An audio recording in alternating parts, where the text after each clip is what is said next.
এক রাতে আল্লাহর প্রিয় হাবিব সাল্লাল্লাহু আলাইহি ওয়াসাল্লাম ঘুম থেকে জেগে উঠলেন। তার মুখ আলোকিত করে রেখেছিল এক ঝলমলে হাসি। এত সুন্দর হাসি দেখে সাহাবায়ে কেরাম রাদিয়াল্লাহু আনহুম বললেন, ইয়া রাসূলুল্লাহ, আপনার দাঁত মোবারক সর্বদা উজ্জ্বল থাকুক। এত খুশি হয়ে হাসছেন যে, কি হয়েছে?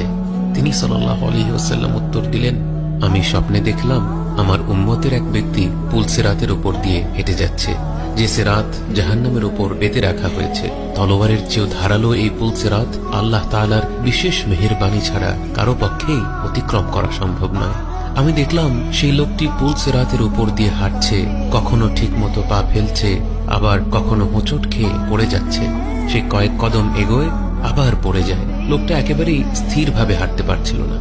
কিন্তু এরপর সে আমার উপর যত দুরুদ শরীফ পাঠ করেছিল, সেই সকল দুরুদ তার সামনে এসে হাজির হলো।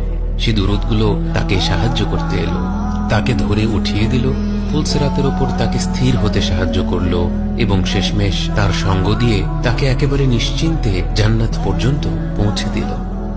আমরা সকলেই যেন বিশেষভাবে পবিত্র এই জুমাবারে বেশি বেশি করে দুরুদ শরীফ পাঠ করতে চেষ্টা করি।